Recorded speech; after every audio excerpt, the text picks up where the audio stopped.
Olá, amigos do site Notícias Agrícolas, eu sou Frederico Olive, estamos iniciando mais um podcast NA, mais uma vez aqui com Monalisa Pelicione, minha parceira de bancada, e hoje trazendo aqui um convidado ilustre, um meu grande amigo de muitas jornadas, de longa data, Francisco Maturo, presidente da AgriShow, foi secretário da Agricultura do Estado de São Paulo, nós vamos conversar muito sobre isso. E também um dos maiores especialistas do agronegócio brasileiro, que trouxe para nós, produtores rurais, né? Eu me considero um produtor rural também, tantas tecnologias e inovações, à frente inclusive de feiras e eventos. Ô Chico, a gente está falando da AgriShow, a maior feira do planeta, como você próprio já denominou, e eu reconheço isso, porque faz parte também da minha vida.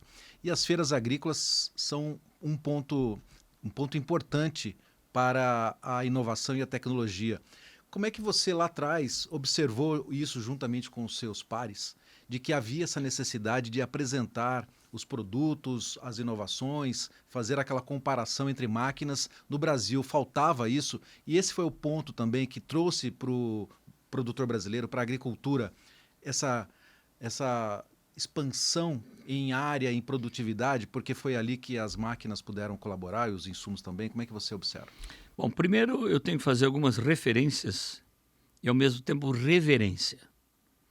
O Dr. Roberto Rodrigues, que é uma grande referência do agro para o Brasil e para o mundo, e é um homem que se dedicou a vida inteira ao agro, ele era o secretário de Agricultura do Estado de São Paulo em 94. Em 92, que ninguém aqui era nascido, Dr. Roberto Rodrigues e eu fomos a Londrina ver uma feira que seria o embrião da AgriShow. Uma feira dinâmica no campo, a céu aberto, na fazenda Couro de Boi. Isso em 92. Em 93, essa mesma feira que tinha a proposta de ser itinerante, ela fez uma edição em Uberaba. 93. Lá foi Dr. Roberto Rodrigues, que não era secretário de Agricultura ainda, e eu. E ela tinha a proposta da dinâmica, fazer máquinas em operação. Nós fomos nessa feira em Uberaba, e a feira estava um sucesso tão grande que tinha 34 pessoas na demonstração dinâmica. 32 alunos da Faculdade de Agronomia, o Roberto Rodrigues e eu. Então, a gente viu que havia potencial. Havia, vamos dizer assim, o conceito era muito bom. Porque nós estávamos cansados de participar de feiras agropecuárias. Tinha um público gigante. A gente expunha nessas feiras. Porque o Brasil já tinha Expo Inter. Já tinha Expo Inter, que é muito antiga, muito mais antiga que todas nossas. Mas tem propostas diferentes. Então, feira agropecuária era uma verdadeira maravilha. A gente só fazia ela à noite. Tinha um público gigante, mas eles estavam lá muito mais por causa do show de cantores sertanejos, que eu também gosto. Estavam lá por causa do rodeio, por causa das montarias, que era uma verdadeira maravilha. Só que a gente ia dormir toda noite meio bêbado, né? E no outro dia e negócio nada. Zé. Aquele não era o nosso público. A gente descobriu que aquele não era o nosso público, eles não estavam lá. Precisava fazer diferente, né? A gente estava lá mesmo para pagar as contas, né? Porque alguém tinha que pagar aquela conta. E nós pagamos essa conta, mas não tínhamos resultado. Então a gente estava cansado desse tipo de feira. E aí começamos a idealizar essa feira, cujo primeiro presidente dela foi o Dr. Ney Bittencourt de Araújo, que era o proprietário da AgroSéries. E aí nasceu a ABAG, Associação Brasileira do Agronegócio. Dr. Ney Bittencourt de Araújo trouxe para o Brasil de Harvard o conceito do agribusiness, que depois, num bom português, agronegócio. Mas para chegar até aqui, o caminho foi longo, né? Conta como foi o começo lá atrás. Vocês precisaram se unir para fazer dar certo, Chiquinho? Bom, primeiro, novamente citando o meu amigo queridíssimo Dr. Roberto Rodrigues, que ele disponibilizou, como secretário de Agricultura, uma área da fazenda, lá em Ribeirão Preto, destacou uma área de pesquisa, para que a gente pudesse fazer a primeira feira. E por que Ribeirão Preto? Por que Ribeirão Preto? Primeiro porque o Roberto era secretário, nós não tínhamos onde pôr a feira, e o Roberto tinha a caneta para destinar uma área. Essa é a primeira condição. Mas a lógica de um estudo profundo que a gente fez, e você deveria me perguntar também por que em 1º de maio. Tá? Primeiro, lá é uma estação de pesquisa. O centro de cana, o maior centro de cana do planeta, está lá em Ribeirão Preto, nessa área. Então, primeiro, nós precisávamos fazer uma feira a céu aberto num período que não chova. Feira a céu aberto com chuva é bastante complicado. Então, ali, por ser um centro de pesquisa, nós tínhamos ali um histórico de 55 anos que na semana do 1º de maio nunca tinha chovido. Mas fique tranquila, já choveu e já fez frio também. Sim, também Já tomei chuva lá. Já tomei chuva. Então, já choveu, já fez. Mas quando nós fizemos a primeira, nós tínhamos um histórico de 55 anos sem uma gota d'água em 55 anos. É ótimo. E não choveu na primeira, né? Não choveu, mas choveu outra coisa. Choveu uma coisa muito pior. No dia da abertura da primeira edição, em 94, chegava com muita tristeza no Brasil o corpo do Ayrton Senna, que tinha morrido no dia 1º de maio, lá na Itália. Então, a feira, que era para ser um sucesso, ela não foi um fracasso, mas ela foi muito assim, um espírito de velório. Todos nós estávamos muito tristes com a perda de um ídolo que tanta falta faz para o Brasil, né? Aí a feira passou. Tomamos um prejuizinho, mas não doía muito, porque tudo era muito pequeno. Aí fizemos a edição de 95. Então, por decisão, terceirizamos a feira, contratamos uma empresa, tomamos um pequeno prejuízo de $1.800.000, continua sendo muito dinheiro. Já era muito dinheiro naquela época, hein? Naquela época era muito mais do que hoje, né? Porque hoje a gente é maior do que era em 95. O setor é maior, as fábricas são maiores. Já é consolidada também? Já é consolidada, então a gente teria condição de suportar. Mas nem por isso a feira morreu.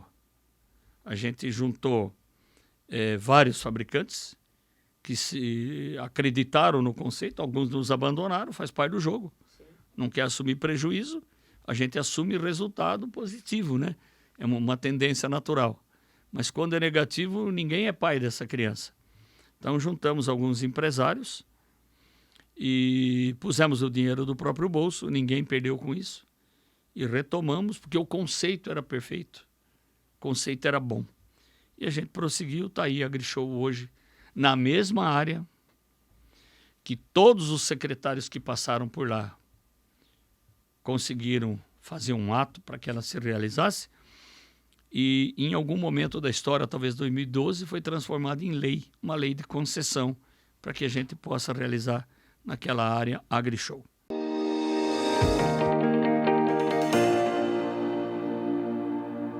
Finalmente, então, vocês chegaram aqui em 2014, né? Já trazendo máquinas para operar no país. Mas vocês, aí, falando sobre essa questão dos tratores de alta potência, escolheram primeiro as regiões do norte e nordeste brasileiro, né? As grandes fazendas lá do Mato Piba, para fazer essa experiência. Como é que foi essa chegada? Para nós era muito importante, claro, primeiro, produtores com relacionamento. Você citou bem a família do Dijkstra, né? O seu Frank Dijkstra, um abraço, família completa, né? Todos os nossos amigos ali. Existiu uma troca de longa data, tanto da família Horsch aqui no Brasil, quanto visitas da família Dijkstra lá na Europa, onde nós buscávamos, ou a família Horsch buscava entender de que forma que poderiam agregar valor para o agro brasileiro. E nessa caminhada surgiram vários amigos, vários parceiros que hoje são nossos clientes. Um deles, Siegfried Epp, na Bahia, que abriu as portas e sempre foi muito enfático no convite dele para a Horsch vir para o Brasil. Então, qual que era o equipamento naquela época que seria mais fácil de adaptar para a nossa realidade, para o nosso agro brasileiro? Era a máquina com 18 metros de largura, que seria, na época, a 3650, a Maestro 3650. Essa máquina era teoricamente mais fácil de adaptar para as condições brasileiras. Foi o que foi feito e foi iniciado um trabalho. E, em paralelo, iniciamos o desenvolvimento de uma máquina voltada para as outras condições, para o sul do país, para condições onde era necessário um sulcador, uma haste sulcadora, que aí surgiu a Compass, o primeiro produto desenvolvido para o Brasil.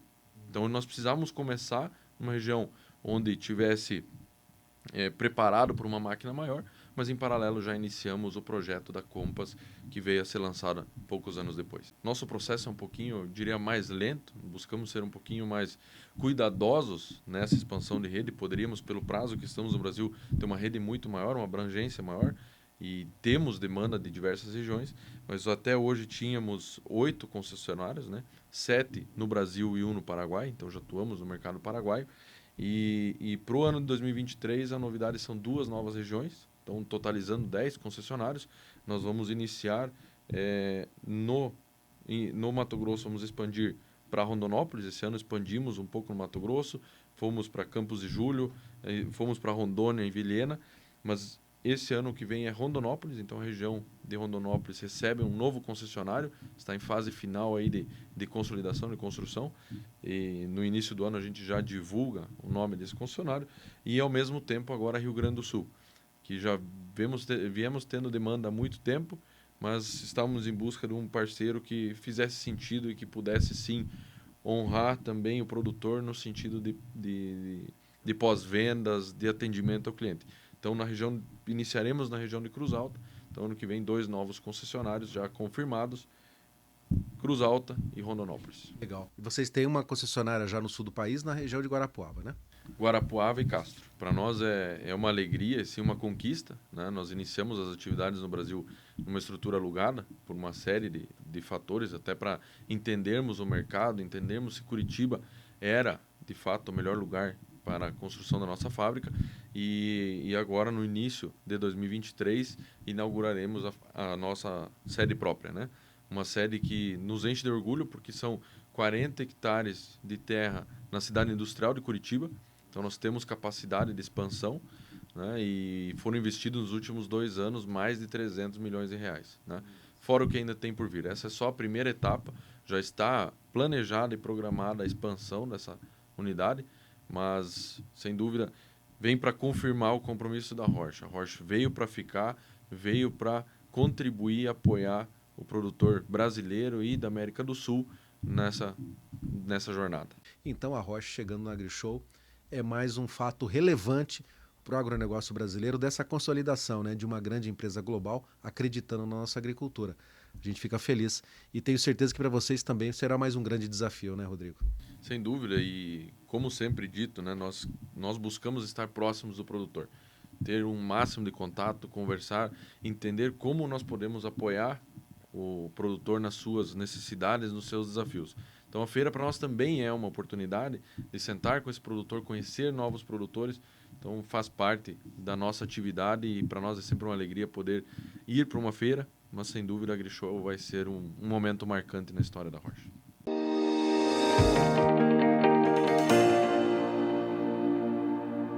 O que a mecanização tem de desafio em cima desse processo de conservacionismo que a gente tem que adequar? Perfeito.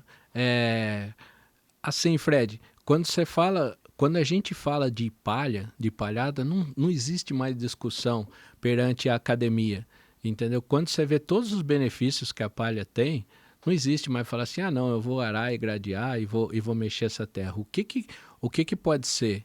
Pode ser assim, eu trabalho com palha, daí conforme vai compactando meu solo com o tempo, daí 1 ano eu vou lá e faço uma intervenção sem mexer muito com a palha, eu faço uma escarificação para quebrar aquela compactação. Agora sim, a palha não tem mais discussão. Aquele negócio que a palha atrapalha, não sei se vocês já ouviram isso. Sim, já vi. A palha atrapalha, não tem mais discussão sobre isso. A matéria orgânica é tudo, é vida no solo, né?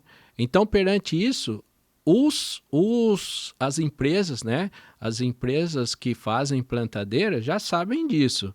Então, por isso que a gente tem máquinas cada vez mais adaptadas para o plantio direto. Agora vamos lá. Aí vai uma discussão boa entre nós três. Por que será que, às vezes, com máquina boa do jeito que a gente tem hoje a gente tem tudo que tem no mundo de melhor está aqui no Brasil, né? Não sei se o pessoal que está nos vendo sabe disso. Tudo que tem de melhor tem aqui no Brasil. Fala assim, por que será que às vezes o plantio não sai bacana? Às vezes é por falta de capacitação então é o que a gente faz de levar essas informações ao campo. Às vezes é por pressa, cada vez janela menor, então eu tenho que correr mais com a máquina. Às vezes é por pura... eu ia falar desleixo, mas desleixo é muito forte. É por pura rotina. Eu já faço isso há 20 anos, eu vou continuar fazendo. E você tem lá na Unesp um grupo, né, que é o GPD. Isso. Grupo de Plantio Direto? Grupo de Plantio Direto. Explica para mim como é que surgiu isso e como é que você consegue desenvolver o seu trabalho através desse tema junto aos seus alunos. Quando veio o Plantio Direto para o Brasil, é uma história sensacional, né? Daqueles pioneiros, do Bart, Nono, o seu Frank. O que aconteceu?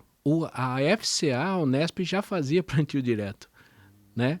Através do meu orientador, que é o professor Benês, que é um grande amigo, né? Ele é aposentado hoje da mecanização lá da Unesp, mas ele já fazia, só que não divulgava. Olha o poder da divulgação.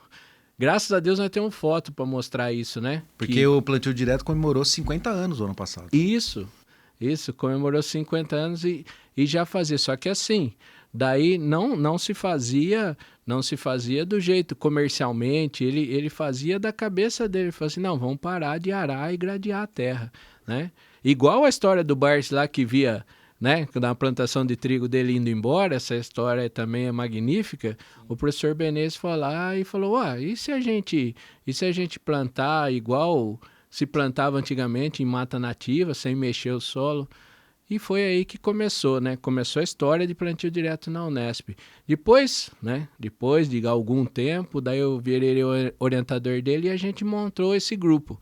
Um grupo de pesquisa em plantio direto, em mecanização de plantio direto. E foi crescendo, e hoje, graças às mídias digitais aí, a gente é conhecido no Brasil inteiro. Quantos anos tem essa história? Essa história começou o grupo de plantio direto em 1997. Em 1997, né? Então já faz aí 26 anos. E o grupo está crescendo, Fred, porque tem até o GP delas, né? Que é para as mulheres. Professor, como que você enxerga a participação das mulheres no agronegócio?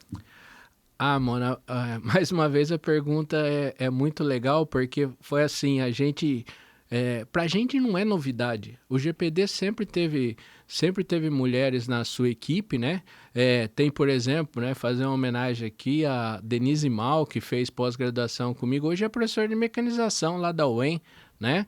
Lá do Paraná.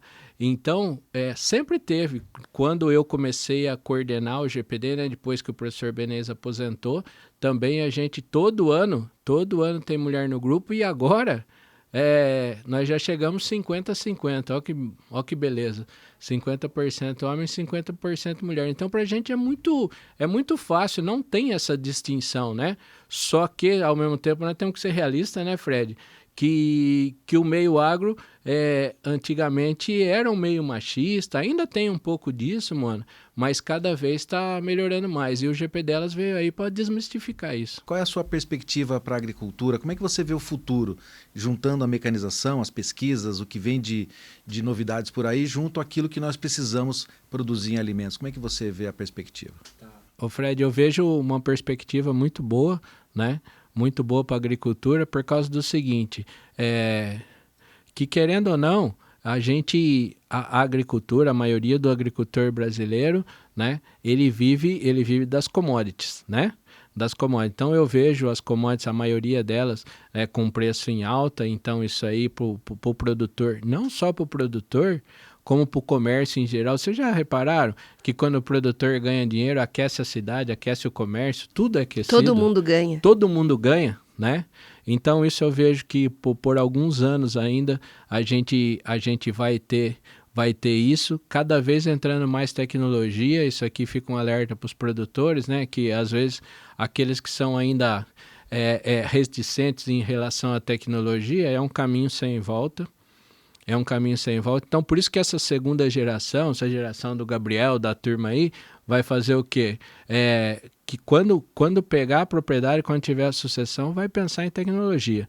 Então, a tecnologia é uma coisa que não tem volta. E terceiro é a sustentabilidade. Quando fala de ESG, dar isso aí cada vez mais nas propriedades para a gente ter o sentido da sustentabilidade. A sustentabilidade a gente confunde muito, só pensa em ambiental, né?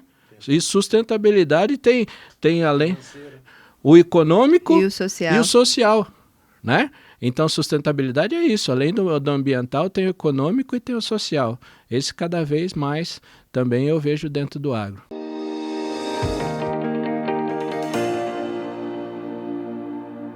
Queria que você comentasse qual é a história da Agrivale e como é que você está vendo esse segmento de bioinsumos para a agricultura.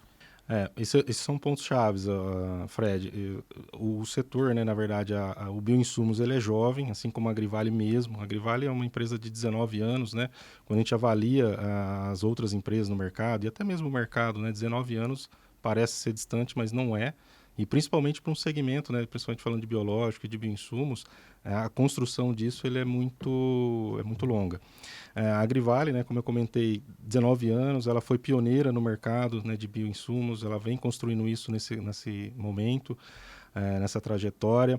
Ela foi pioneira, né, conseguiu trazer para o mercado algumas inovações, principalmente aqui eu cito a questão de misturar micro-organismos, né, até hoje a gente vê ainda na linha dos bioinsumos um micro-organismo só. A Agrivale já no passado trabalhou com isso, com essa inovação, de poder juntar fungos e bactérias, né, e poder trabalhar esse mix, porque isso ajuda principalmente na questão de controle de pragas, doenças do manejo, isso avalia muito.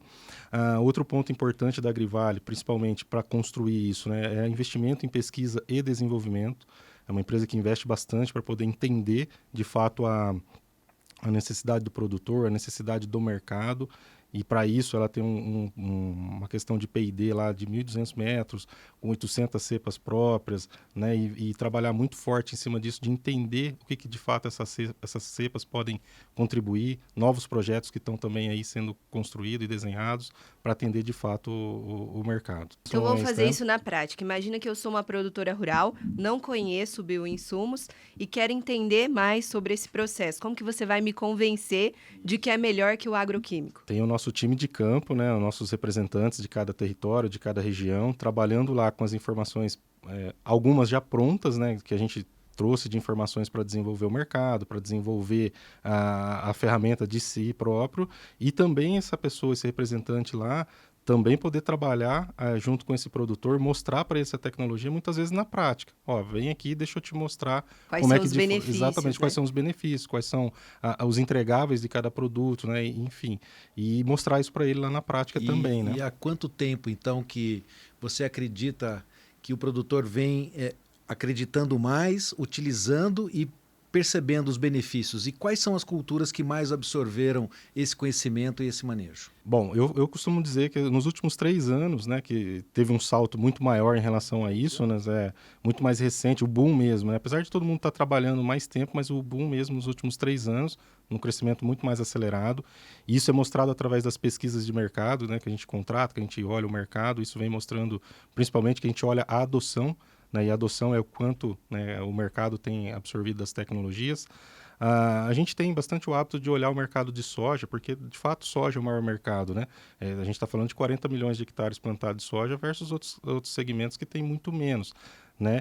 E vem se representando isso. Por exemplo, se a gente olhar o mercado em relação ao ano passado, já teve um salto de 7% a mais em relação à adoção de uso do biológico na soja, né? Quando a gente vai olhar, por exemplo, para o café, né, que também é uma cultura com uma expressão, digamos assim, em área, e porém na questão do produto final que ele gera, né, que é um café, uma bebida que é exportada, uma bebida que tem que ter qualidade, enfim, ele praticamente dobrou. Era um mercado que tinha 5% de adoção e ele foi para 13% de adoção. Parece pouco, né? Mas olhando um cenário do cafeicultor, que ele é tradicionalista, que ele demora para entender um pouco mais essa questão de se funciona, não funciona, como é que vai ser, de um ano para o outro é um salto muito significativo, né? Eu queria fazer uma pergunta aqui que estava aqui na nossa preparação, no nosso roteiro, que eu acho que é uma pergunta que está super na moda, vamos dizer assim, que é a relação dos bioinsumos com a pegada de carbono. Como é que a gente podia fazer essa relação? Como é que os bioinsumos contribuem?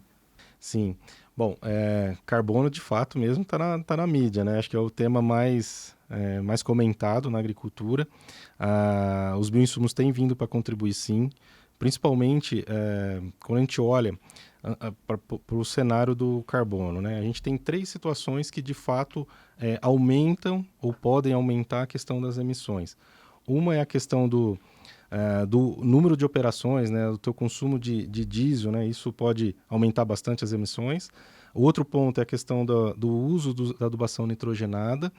E, por último, talvez não menos importante, é a questão do revolvimento do solo, né? Então, a gente também está falando que isso é um ponto importante porque o carbono ele fica estocado no solo. Se eu faço o revolvimento do solo, eu estou liberando o carbono para a atmosfera. E, no caso dos bioinsumos, como é que a gente pode contribuir com isso? Nesses cenários que eu citei, eu posso usar os bioinsumos para reduzir a questão do uso ou otimizar o uso da adubação nitrogenada, por exemplo. Posso fazer um manejo de pragas e doenças, reduzindo a entrada de operações agrícolas, e com isso eu estou trazendo uma redução em relação ao uso de diesel, por exemplo, que é um fator, a gente elenca isso. E, Fred, você comentou aí nessa questão do plantio direto, né, dessa questão da manutenção da palha, enfim, de não mexer com o solo. À medida que eu coloco os micro-organismos no solo, que eu trabalho com uma situação de fornecer esses micro-organismos, eu não estou revolvendo o solo, eu não estou liberando esse carbono que está estocado no solo. Né? E paralelo com isso também, né, eu posso utilizar alguns produtos, né, que estimulam o processo fisiológico das plantas, que também vão me ajudar a captar ainda mais o carbono da atmosfera e trazer para dentro do estoque. Né? Aqui eu posso citar alguns exemplos de alguns manejos que a gente tem feito nesse cenário, alguns pacotes tecnológicos, que é a Profix e Shocker, né, que é um bionematicida com um biofungicida, né, para a gente poder fazer um controle de pragas e doenças do solo e favorecer também uma questão de maior desenvolvimento radicular, né, e um estimulante, que é o Riser, né, que é justamente para a gente ainda mais estimular o sistema radicular e fazer o crescimento dessa planta, o desenvolvimento melhor dessa planta, para poder captar ainda mais a questão dos carbono que está na atmosfera e trazer para o estoque no solo. Então, assim, é um exemplo, né, e é um termo bastante importante, inclusive é um tema que a gente tem trabalhado muito forte na companhia, que é essa questão do carbono.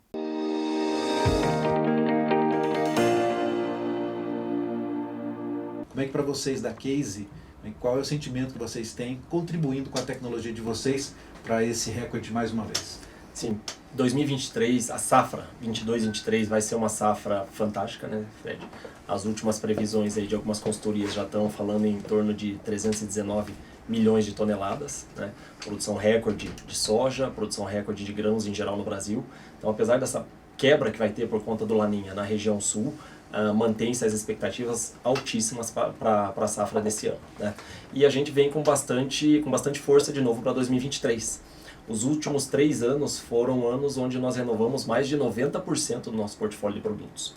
Então, lá em 2020, nós renovamos toda a linha de colheitadeiras de grãos, a Axel Flow 250, a Axel Flow 150. Dentro dessas máquinas maiores tem o sistema Automation, que é um sistema com muita tecnologia, plantadeiras novas, a Easy Riser, a Fast Riser, pulverizadores, tratores. A grande atração do ano passado foi o Magnum FS Connect, um trator já com a conectividade de fábrica, Steiger, enfim. Mais de 90% do nosso portfólio de produtos nos últimos 3 anos foi relançado com muitas novidades agora para o produtor, para aumentar a produtividade no campo, trazer mais eficiência, mais tecnologia, né? E apoiar esse grande crescimento na produção agrícola no Brasil. Porque se a gente for pegar, a produção de grãos, ela é recorde, né? Mas teve o crescimento de área, ele foi menor do que a produtividade, né? Então a gente teve um crescimento de área nos últimos 30 anos, mas se a gente pegar esse mesmo período, o crescimento da produtividade foi muito maior. Fruto isso da tecnologia de sementes, de máquinas agrícolas e de novas formas de manejo no campo. O mercado de operação de máquinas agrícolas hoje tem uma grande demanda, mas a gente tem poucos profissionais capacitados. Como é que é mais esse projeto de você, mais essa iniciativa da Case? Sim. No final do ano passado, nós lançamos essa parceria com o Senar e com o Senai, 2 grandes institutos de ensino do Brasil. E aí a gente conseguiu juntar as duas coisas. Nós temos a nossa marca, uma marca líder em agricultura digital, com equipamentos de ponta, e nós temos a obrigação de dar o suporte, de ensinar o produtor rural a tirar o máximo dessas máquinas, o máximo de benefício. Então não adianta, Fred, a gente investir milhões em pesquisa, em desenvolvimento, vender essa máquina ao produtor rural com essa tecnologia embarcada e ele não ter o conhecimento, o operador dele não ter o conhecimento para poder utilizar tudo isso no campo, né? Então daí veio essa nossa iniciativa de fazer a parceria com o Senar e com o Senai. Fazendo a parceria com o Senar e com o Senai, a gente ganha em capilaridade, né? Então a gente disponibiliza as nossas máquinas e também as nossas tecnologias para esses dois institutos, com os professores e instrutores deles, para poderem repassar isso para os nossos clientes. A gente ganha em capilaridade. Nesse início de projeto, a gente começa com 3 sedes, né, do Senar e mais 3 sedes do Senai, focado na região do Mato Grosso. A gente sabe que hoje o Mato Grosso representa mais de 30% da produção agrícola do Brasil, então a gente decidiu começar nesse estado. E no ano de 2023, agora, a gente vai expandir para outros estados no Brasil, utilizando esse projeto do Mato Grosso como piloto, e aí sim a gente consegue, e tem benefício para todos os lados, Fred. O benefício, primeiro, para o cliente, que agora ele vai poder extrair tudo da máquina, aplicar a tecnologia que a gente investiu milhões lá, e daí vai ter maior rendimento, melhor performance e tudo mais. Nós lançamos o Magnum AFS Connect. Então é um trator conectado de fábrica, nós podemos, de maneira remota, fazer uma atualização do software de longe. E aqui eu vou contar um caso que sempre é bom trazer exemplos, claro, né, para a gente não ficar só no... É bom falar de histórias, só na teoria, fica na só parte. Na teoria, Então esse é o trator que foi lançado no ano passado, Magnum AFS Connect, é um trator com uma arquitetura eletrônica totalmente... a gente começou do zero para lançar, investimento muito alto da nossa marca. E teve um produtor do estado do Goiás que comprou esse trator e o operador estava trabalhando. Esse trator é monitorado através do AFS Connect Center, aquelas salas de controle que a gente comentou agora, da concessionária e também da nossa fábrica em Sorocaba. Sim. E de repente o pessoal estava trabalhando no AFS Connect Center da concessionária, estava a 600 km de distância do cliente, e começou a dar os alertas de erro na tela. O que é isso? Alerta de erro do Magnum. Tá? Vamos ver o que está acontecendo. A partir do momento que ele começou a dar o alerta de erro, a primeira ação nossa foi, viu que tinha um problema no trator, a gente ligou para a sede da fazenda, a sede entrou em contato com o operador do trator e falou, para o trator. O que estava acontecendo? O trator dava o alerta de erro no AFS Connect Center e dava no painel do operador também. Só que ele via aquele alerta de erro, não conhecia, não sabia como, ele ignorava e continuava trabalhando. Ele ignorava, continuava trabalhando, ignorava. O que estava acontecendo no trator? Então parou, e mandamos, e daí a gente começou a fazer o diagnóstico já de maneira remota, identificamos o que era, e daí mandamos o tech e avisamos para ela tudo de maneira remota. O que estava acontecendo? Ele não tinha engatado direito o implemento, estava vazando óleo da transmissão do trator, ia quebrar a transmissão, ia dar um problema danado se não fosse a atuação do AFS Connect Center e se essa máquina não fosse conectada, o que nos possibilitou ver um problema, entre aspas, que estava acontecendo nesse trator, porque não era um problema, foi um mau encaixe, então não soube fazer o encaixe direito do implemento, estava vazando óleo, ia ser um problema danado em termos de disponibilidade do trator, que ia parar, porque a transmissão ia quebrar sem óleo, e também de eficiência, né? Então imagina, uma máquina parada depois tem o custo do produtor enorme. Então são exemplos claros, parece simples, mas o retorno é absurdo no final, dos benefícios que a conectividade nos traz. E vocês que estão nos acompanhando aqui no Notícias Agrícolas, fiquem conosco porque tem mais informações.